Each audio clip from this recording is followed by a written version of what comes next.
All right, let's go. Chapter 5. Chapter 5, Exponential Logarithmic Functions. This would be the last chapter for our algebra portion of the pre-calculus course. After this, we'll get into the trig portion of the course. So let's take a look at these chapters a little closer. The highlight of the chapter are sections 3 and 4, exponential and logarithmic functions. So we are looking at two transcendental functions in this chapter. And beginning chapter 6, we will look at trig functions, the latter group of transcendental functions. Now, first couple of sections, composite functions and one-to-one functions, inverse functions. In the first two sections, we're going to discuss general functions, and exponential logarithmic functions will be a subset of more general functions. So what we talk about in sections 1 and 2 work for any function. Okay, any kind of function. They don't have to be necessarily exponential or logarithmic functions. So with that, let's begin talking about composite function. Now, to motivate the idea of composite function, I have created a function composition here. This whole thing is a composition. Okay, we have composed two function machines together. So what I was thinking here is the following. Suppose I have a sphere on the right, top right here. Suppose I have a sphere. The radius of that sphere is a function of time. So for example, as time goes on, suppose air is pumped into this balloon. Okay, and depending on let's say how many seconds the air is being pumped into this balloon, the radius is going to increase, correct? So I'm assuming the radius is going to increase at the rate twice t, 2t. Okay, suppose I have the reason to believe that.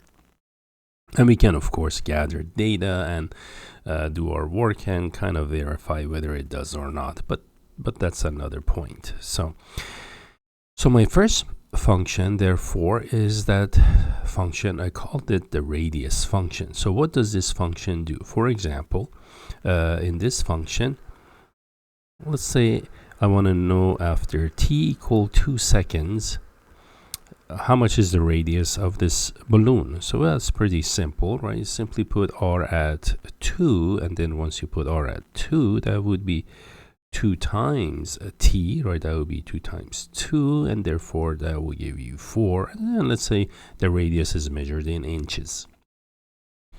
And so on and so forth. After 3 seconds, 4 seconds, 5 seconds, and of course the radius is finite before the balloon pops, right? So this is just good over a fixed interval of time. Okay, but the key is that I can determine the radius of that balloon at any time t. Now let's go a step further, and once I have the radius of the balloon, well, it's natural that I can calculate its, let's say, surface area, or I can calculate the volume of that balloon, how much space, how much air is inside that balloon. Now the formula for the volume of a sphere I've written here, that's 4/3 pi r cubed. And so with that, I would need a radius, right, to go into that formula with. Well, where does the radius come from? At t equal 2 seconds, well, radius is 4, so that's going to become the input, correct?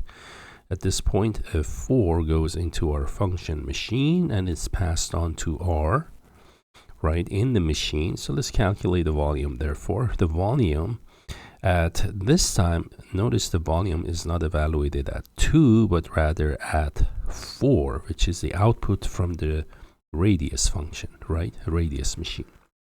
So my volume at this would be r of 2, correct?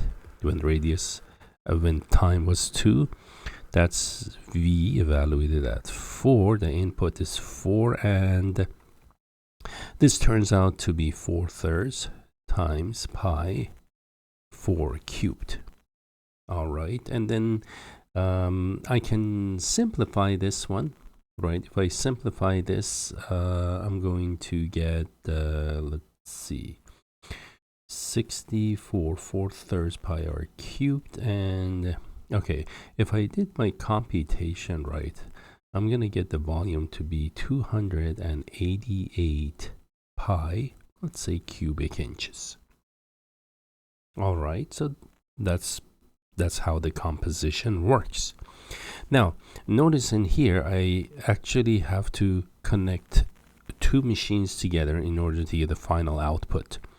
Now, another way we could have done this is to, rather than break this into two parts, first do the radius, then do the volume as a function of radius, we can do this to where I have just one initial input, namely time, and then one final output, namely the volume. In other words, we're going to skip the radius. Okay. Oh, the composition that we're looking at, by the way, notice function. This machine cannot operate without an input. So in order to receive an input, well, the first machine must be operational, right? That has to produce an output that will in turn be fed into the second machine as an input. So this composition that I have done, it's the composition of V of, well, I have it here, it's V of R of T. So notice there is a requirement that the inside function must have been defined already and had produced an output.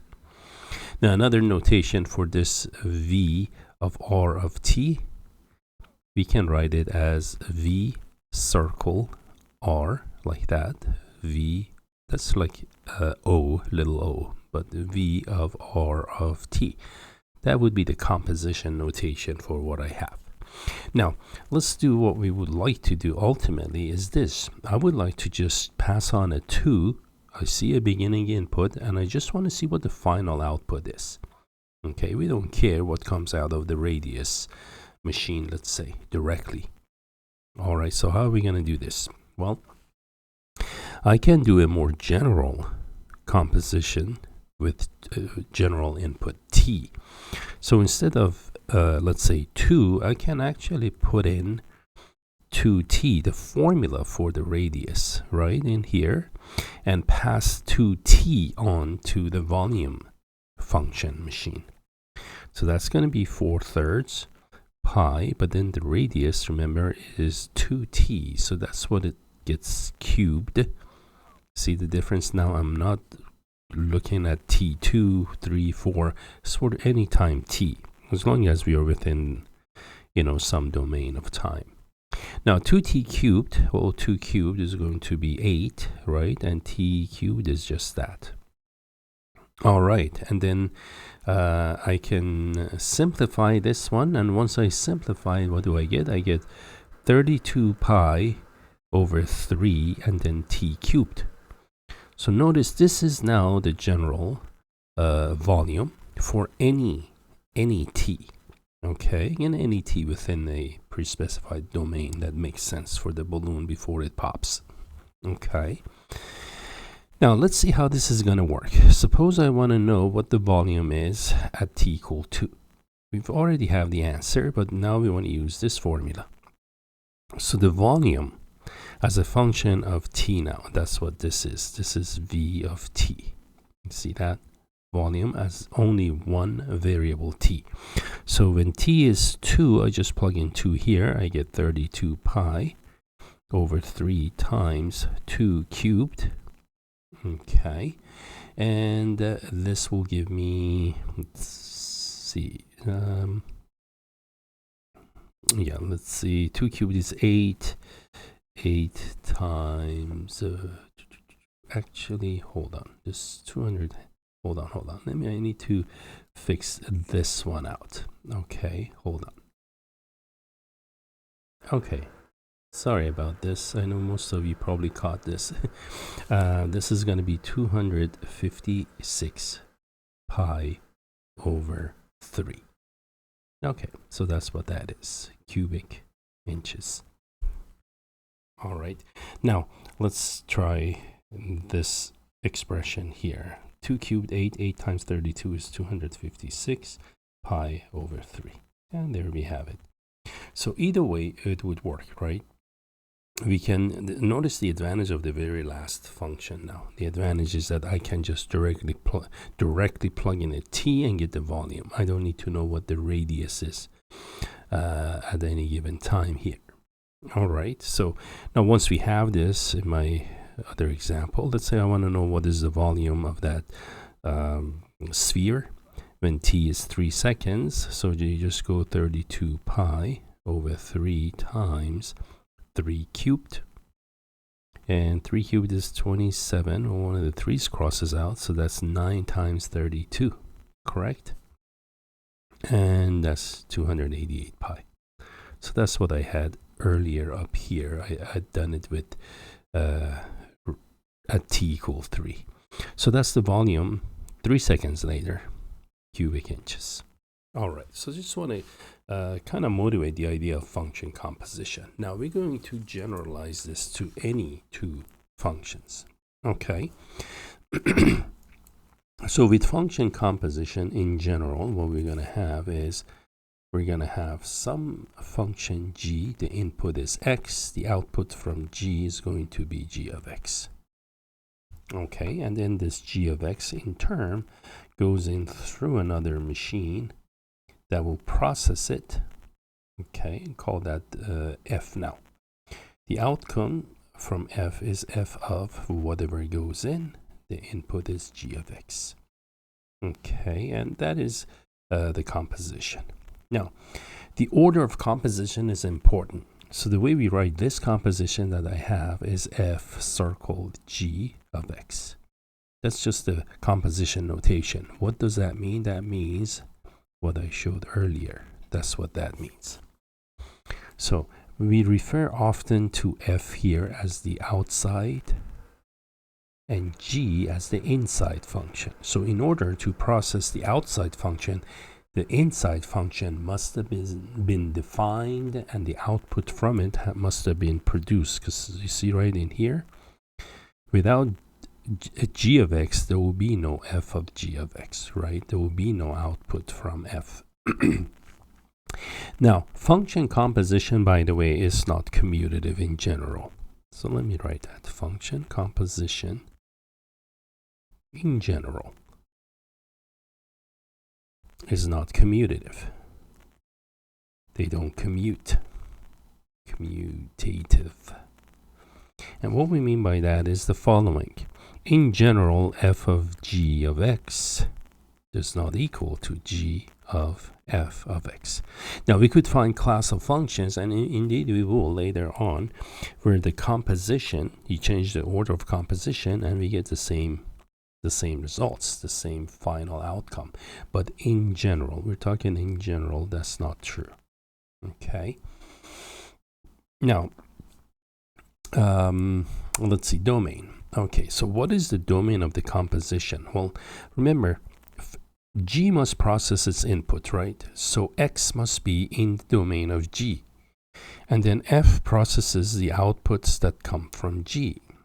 And therefore, whatever g produces, the outputs from g, f must be able to process it. So that output, g of x, must be in the domain of the second function, f. All right, so let me just write that for reference again. The domain is going to be all x in domain of the first function, g, okay, for which g of x, the output from g, is in the domain of f of x.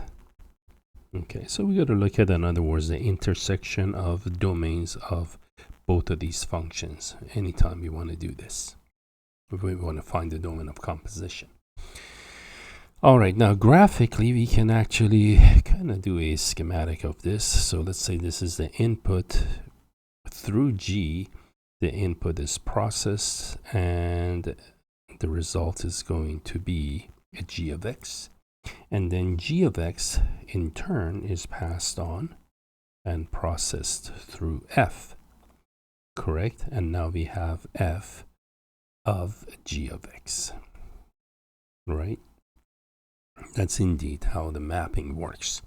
The whole thing from start to finish is what F of G is. And that would be, in my example, There you go. That's the whole thing from start to finish. This is the composition of, again, what I had was V of R of T. This was V of R of T. That was the composition that we had. Let me do this. That's V of R of T in cubic inches. All right, so that's what the whole thing is. All right. And the range, usually the range we do it by looking at the final graph. Either we graph it to get the range and so on. What's important is the input. What can I put into this composition so it gets processed? Okay. Now, just to kind of note on domain again to continue on here. So if I should say that any x that is not in domain of G, we must exclude it. Okay, any x in here that's not in the domain of G, because G will not be able to process it. So any x not in domain of G of x must be excluded. All right, so for example, if G of x is a square root of x, then -1, for instance, must be excluded because that's not a real number, square root of -1. Okay, and also any x for which G of x is not in the domain of the function f must be excluded. So let me write that. Any x for which G of x, the output from G, is not in the domain of f of x must be excluded. And there we have it. Okay. Now, let's take a look at some examples here. Again, the idea of composition is very simple and then yet very powerful, because a lot of times we can view functions as a composition of two or more other functions in combination together. So let's take a look at this. Suppose I mentioned the square root function. Suppose I have a square root, that's f of x, and g of x is 5x. Now, to kind of practice with the composition, suppose I want to do f of g of 4. So remember, f of g, we go from left to right. The outside function is f, the inside function is g, and it is evaluated at when x is 4. Okay, and indeed, that would be the order of process. So we work these from inside out.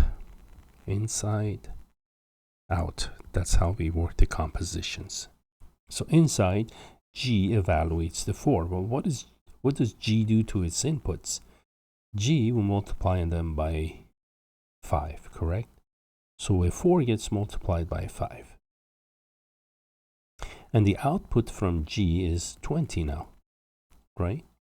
And what does f do to its input? Well, whatever input you provide to f, it will take the square root of it. That's the task for f. And of course, we can simplify this. Square root of 20, that's 4 by 5. Take the root of 5, that's 2 root 5. Okay, and there we have that one. Now, g of f of 4. Let's try that one. This is just to show you that the order of composition matters. Composition, remember, is not commutative in general.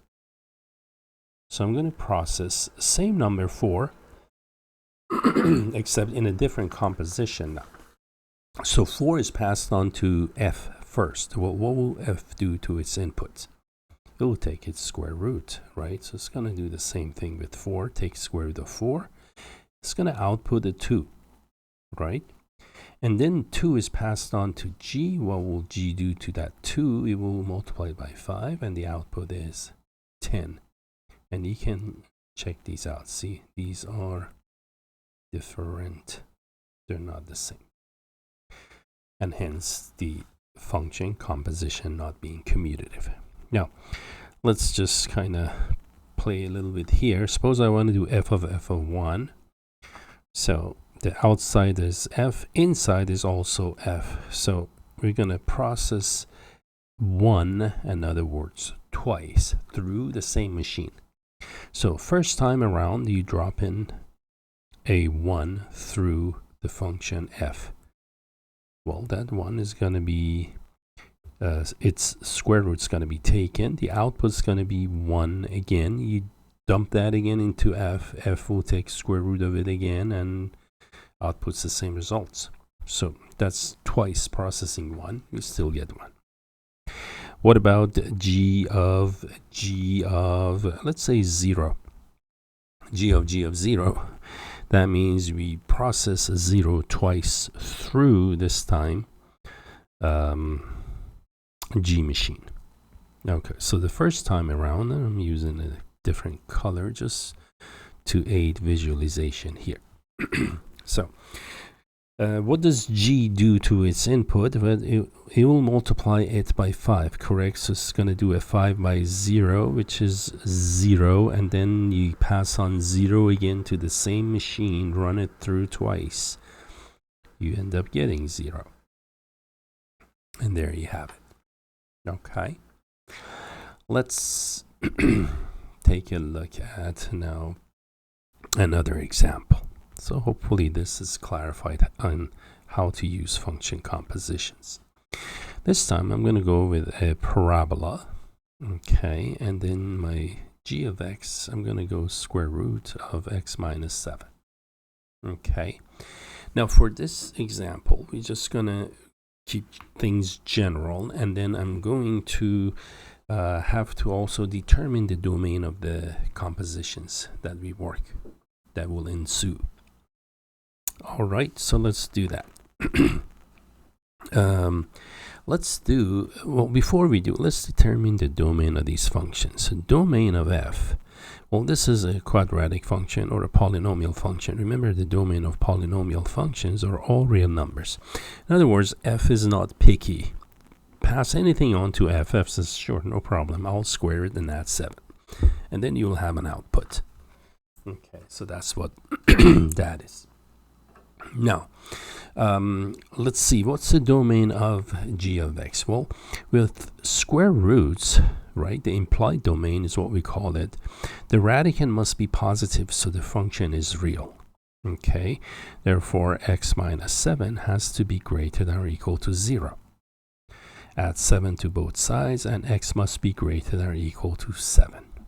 So, domain of g is going to be from 7 to infinity. So g is a little bit pickier, not a little bit, but it is pickier than f. F has no restriction, can process anything. G, however, can only process positive numbers 7 or higher. So for example, if you give a 0 to g to process, you will not see an output, because then you get square root of negative 7, which is not real. Okay, now let's do the composition f of g of x. Okay, so that's again the composition notation. I'm going to write it in a notation that I understand, that I know how to do. I'm going to go f of g of x, and remember, outside, inside, we always work from inside to outside. Square root of x minus 7 is what's going to come out of g, correct? So I don't have a number this time. We're going to keep it general. Now we're going to pass on square root of x minus 7 to the function f, the quadratic function. So what will f do to its inputs? It will square them and add 7 to them, correct? And there you have it. Now square root of anything squared, you get the radicand back, plus 7, so that is just x, right? Now here's interesting. Remember, for domain, let me go back.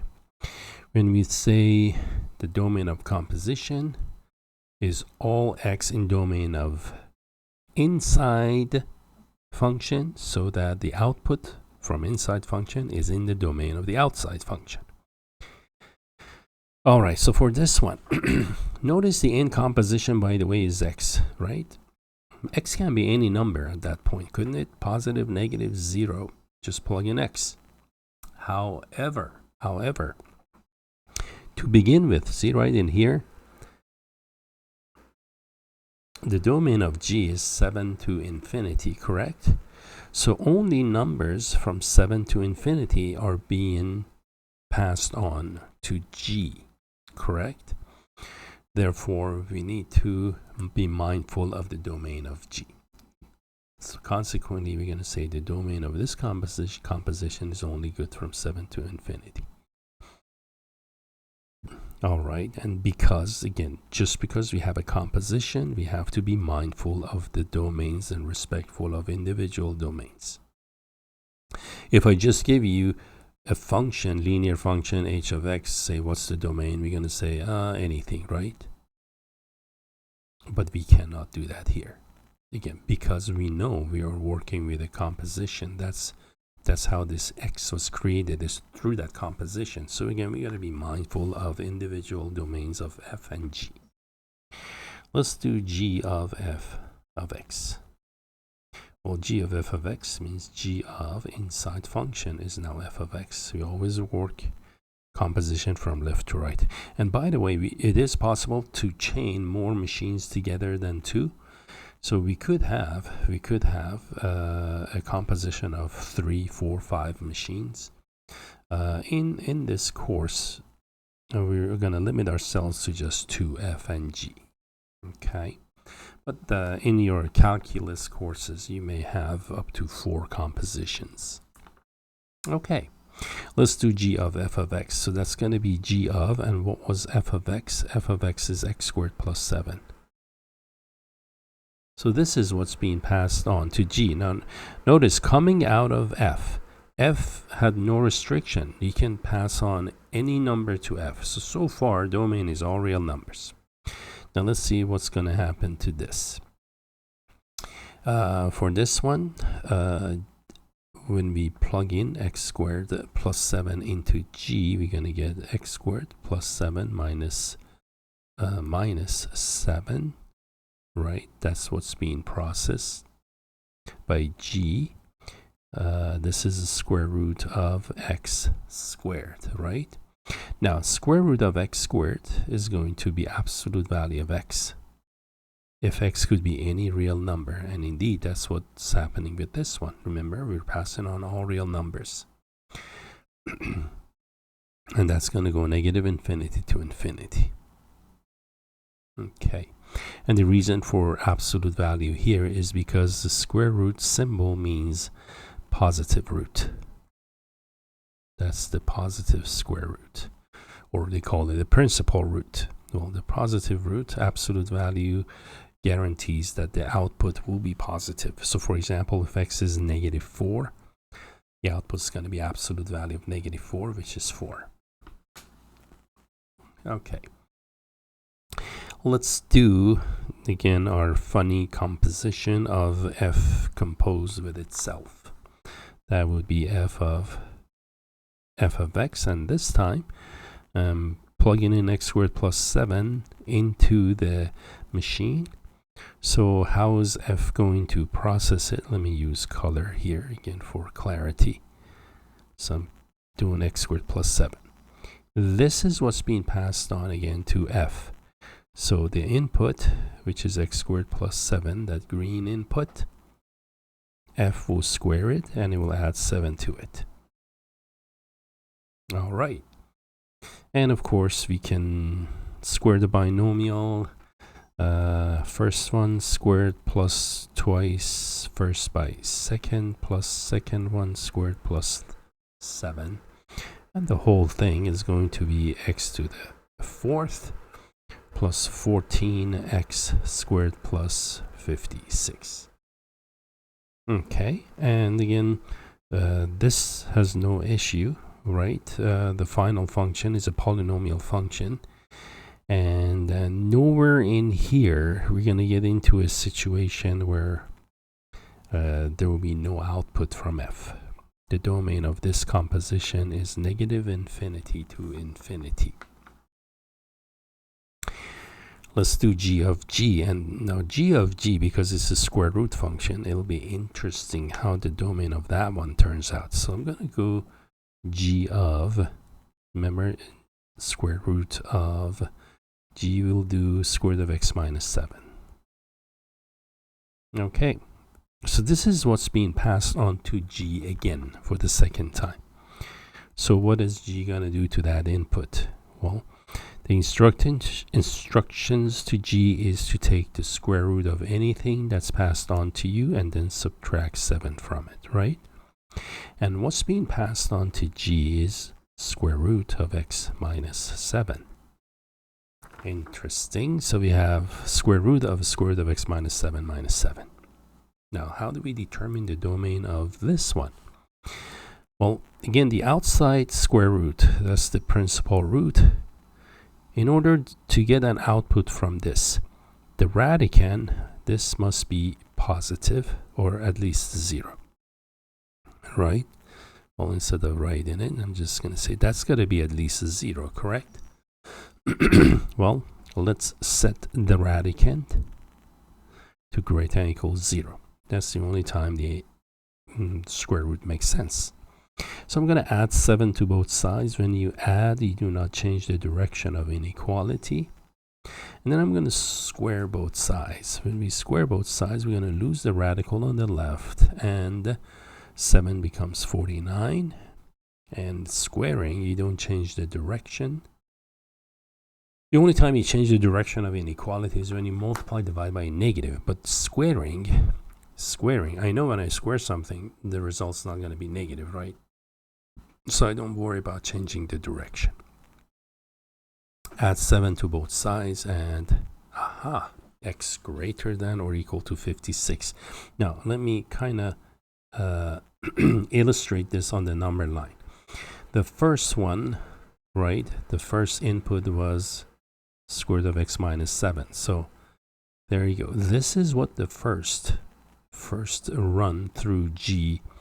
We gotta be given numbers 7 or more for this process to even begin, for g to even provide an output. Now, once numbers from 7 to infinity are being passed on, the composition is capable of handling 56 or more. Okay, numbers that are 56 or more. So for example, let's put 55, see what happens. I'm going to take square root of 55 minus 7 minus 7, right? I'm putting 55 in here. I'm doing something I'm not supposed to. I'm going to see what bad thing could happen. Now, square root of 55 minus 7. Let me do that on the calculator for you. Okay, so the square root is going to be 6.9. That's really 6.93. That's just square root of 55 minus 7. Minus 7, so that's going to be negative 0.17. You see that? Undefined. That's why it has to be 56 or more for this to work. Okay. Now, I'm just going to display that one here, and this would be 56 or more. And you can see, therefore, the domain is going to be the intersection of both domains. So all in all, the domain is going to be numbers greater than or equal to 56. So in set builder notation, the domain is all x, so that x is at least 56. See how that worked? All right. Usually the domain of composition is takes a little bit of work to do, but it's definitely doable. Let's take a look at a couple of more examples, and then we'll be done. So let's say my function this time, f of x, is going to be x cubed, and the other function is going to be cube root of x. And for this one, let's find f of g of x, the composition, f of g of x. Now, f of g of x here again, we always work with the inside function first. Pass that on to the outside function. Now, the input is cube root of x. Again, let me use color because it seems to help students when you use color. Okay, so this is the input to f. Now what is f going to do to its inputs? It'll simply cube them, right? Whatever you pass on to x, it will get cubed. So what's being cubed is cube root of x. And cube root of x cubed is, of course, just x. Okay, now let's change the order of composition. Remember I said in general, the composition is not commutative. However, for certain functions, it will be commutative. Well, this may be one of them. So I'm going to do g of, and let's pass on f of x. F of x is x cubed now. So that's what g is going to have to process. How is g going to process that? Instruction to g is to take the cube root of your input. That's the input to g, and cube root of x cubed is going to be x. You see that? So for this composition, we showed f of g of x equal g of f of x. But again, I want to emphasize, in general, it will not work. So for example, if you look at these functions, my earlier example, try f of g of x. Well, let's see, we did. We did. Okay, f of g of x was x, g of f of x was absolute value of x. You see that? They are not quite the same. And the domains were markedly different in that one. Alrighty, let's do one last one here to finish off the section. Now, for this one, suppose I'm given a function. Let's say I have h of x is 2x plus 3 to the fourth. The question is, can I find an f and g, two functions, so the composition will be h? In other words, I would like to do f of g to become h. So question is, what is f, what is g? Now remember, again, f of g of x, that means outside is f, inside is g. So for instance, with this one, if I ignore, we need to remember that's 2x plus 3. I'm going to erase this. There you go. Forget the inside. So the outside function looks like a power function, right? Something to the fourth power. So for my outside function, I'm going to let f of x be x to the fourth. Whatever that inside may be, doesn't matter. I'm just going to put x. And then g of x, for g of x, I'm going to actually now bring back 2x plus 3 I just removed. And for my g of x, I'm going to let it be 2x plus 3. And there you have it. Now let's do f of g of x, see what happens. See, when I do f of g of x, I'll be doing f of g of x is 2x plus 3, right? Plug it into f. Remember, f will, right in here, f will raise to the fourth power. Whatever you put in, it will raise to the fourth power, and what's going in is 2x plus 3, and that is the function I started with, this one. And there you go. So we can see these as composition of two or more functions.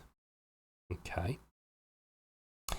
And so that would be a good thing to do. Now, being able to see this kind of composition, folks, is very important, especially in calculus. You do a lot of work with function compositions.